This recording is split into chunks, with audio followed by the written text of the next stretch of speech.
What's up, everybody? We have a pile of mail, and you know what that means. It means it's time for an episode of What I'm Buying. Joel actually just did one of these, but as we head on into Dominaria United and we deal with all of the Legends stuff that's coming up in that set, I still have stuff that I'm buying from Baldur's Gate. I have some stuff from, I think, Kamigawa Neon Dynasty is in here. There's a lot of really good pickups while everybody's focused on the newest thing. There are some Double Masters pickups in here as well. Let's get into this episode of what I'm buying for July of 2022.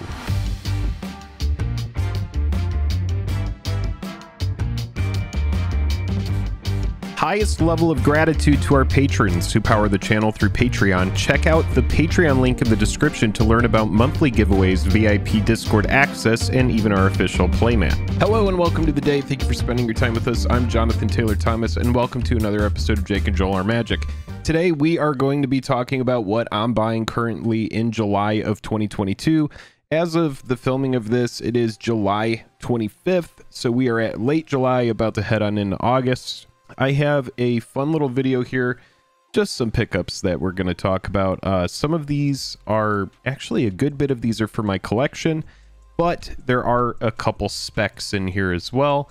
And right now, the borderless cards in Double Masters 2022, I'm picking up tons of borderless singles at like $1 a piece. And I'm talking bounce lands, cards like Monastery Swiftspear, Blood Artist, Flicker Wisp, all sorts of good playable cards. I'm buying them while they're dirt cheap, and then when this set goes out of print, we're going to have a good time as some of our singles go up in value. Before we get into this, nothing on the channel is financial advice. If you enjoy these videos, click like and subscribe. I can't tell you how many people are like, I wish that you would stop telling people to buy cards. We're not telling people to buy cards. We're saying what we would do. Not a financial advisor, but I do love those salty comments. Keep them coming. All right, so let's just get on into this. The first one that we're going to talk about actually comes to us from Streets of New Capenna. This is Fight Rigging. At the beginning of combat on your turn, put a 1/1 counter on target creature you control. Then if you control a creature with power 7 or greater, you may play the exiled card without paying its mana cost. It has Hideaway. This is a purely speculative buy. I think that, you know, I do need to mention, I do love enchantments. And I think that this may have some standard application, but I also think it's going to have commander application. In commander, it's so easy to turn that, get a creature with power 7 or greater. And so I do feel like this card is going to have legs in the future. It just has so much velocity. You're digging down. The more stuff that comes out, the easier this is going to be to turn on. Purchase price for this was around $2 to $3 per foil extended. The risk is pretty low on that.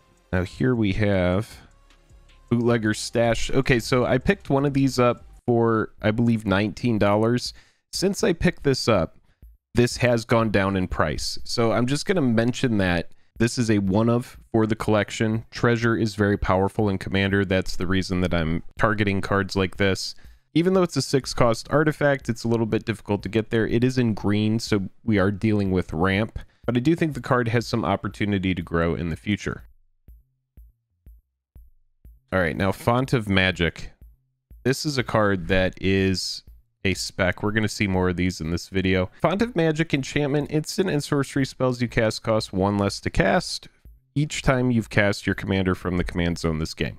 So if you're playing a commander that's super low to the ground, think 0-cost commanders, 2-cost commanders, a commander that you expect to cast multiple times, this card is going to get better, and it's going to make all your instant and sorcery spells cost less the longer the game goes. So I think as of right now, this card is mostly casual. My cost basis on this was, I believe I paid $7 or $8 for this foil promo. It has gone down in price, so it's around like $6. I think this is the kind of card that needs time. I think this is the kind of card that you give this some time to find itself in the format, and it's going to do things. And a lot of players are going to say, well, it costs $4. You know, it's an enchantment that's a little bit expensive. It goes into a specific commander. This could go into a partner commander, that kind of situation. I think Font of Magic has a lot of room to grow, and as of right now, it's a very cheap blue enchantment, so I'm fine holding it for a while. Like I said, $7 is what I paid for this. I believe you could probably get it for around $5 now. This was just a $3 pickup. This is just for the collection. I wanted to have a Kyodai Soul of Kamigawa. I didn't open a lot of collector boosters from this set, so I wanted to just pick this up. That was a $3 pickup. a little bit of a curl in it, but we could probably get that out.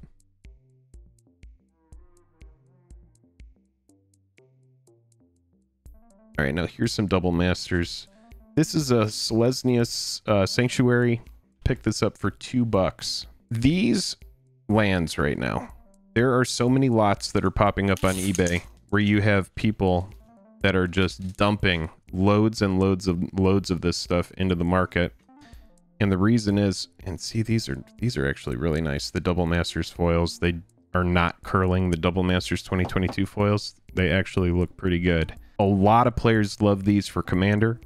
Right now is a great time to get in on these. You have players that are opening up mountains of this product, trying to find textured foils and other chase cards. And so from that perspective, you have people that are just dumping lots of just mass Double Masters cards. And this isn't going to be my last what I'm buying that features Double Masters pickups. I still have stuff in the mail that's coming in. So just keep that in mind. These are going to be highly desirable. This is the first time that we're getting the bounce lands in extended or a borderless treatment rather in foil. Very nice pickup, very low risk, meaning it's not going to go much lower than $2.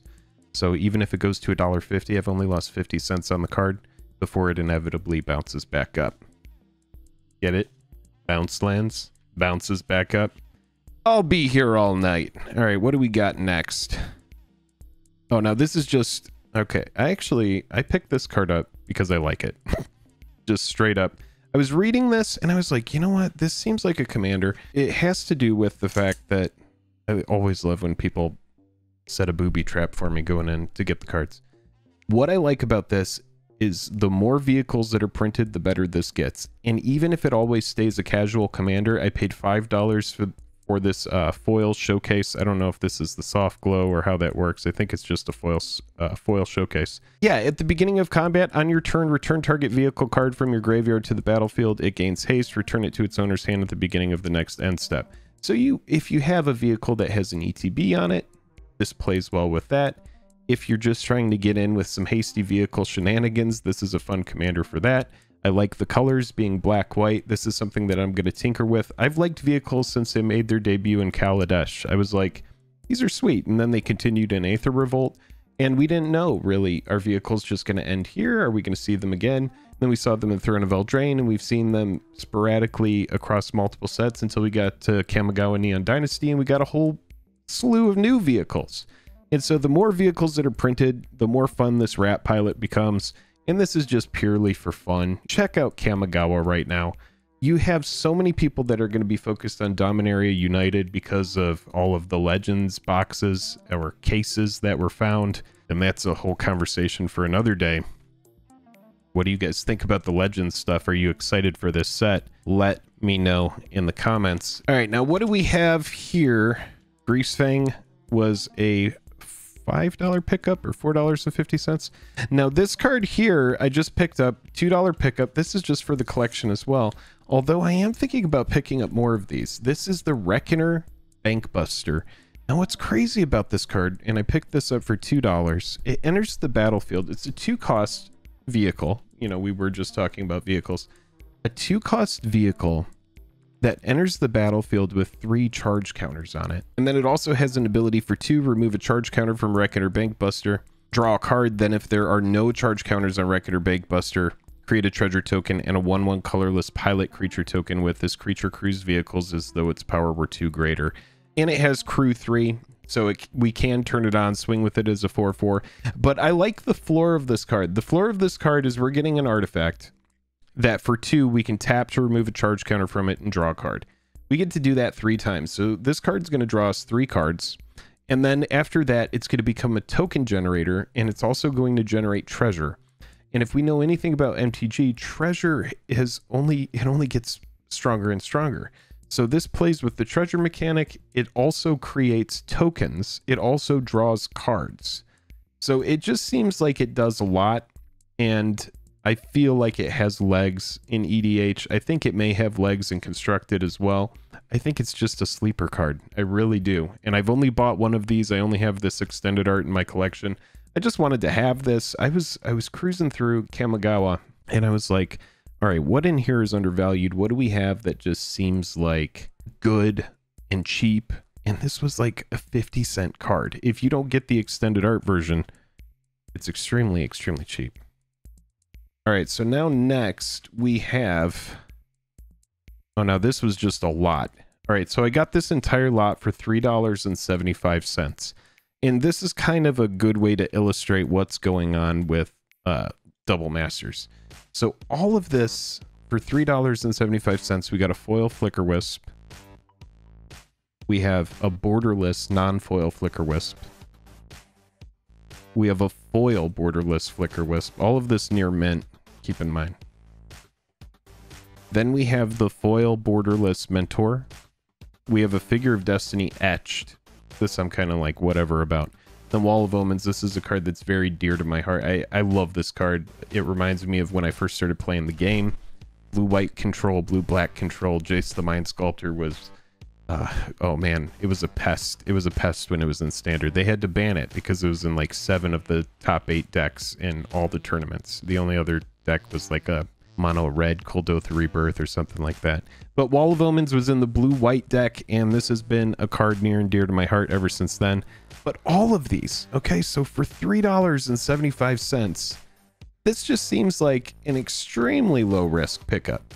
This just kind of illustrates how people are just like unloading bulk for whatever, just to make up a little bit of their cost basis. Maybe they bought a pack of Collector and it didn't work out and they were like, well, I got to get some of my money back. I'll just dump it on the secondary market, you know, whatever.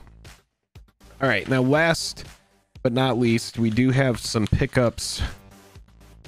Oh, now these are probably, yeah, this is the other Font of Magic that we talked about. So in here, we are going to have, this is the real spec of the video, is Font of Magic. Let me know what you think of these pickups in the comments. I know that there's not a ton of stuff, but I did just want to get these out, get these cards into sleeves. We do have some foily fonts here. Each of these was picked up at, I believe, 7, and all the non-foils were picked up at 6.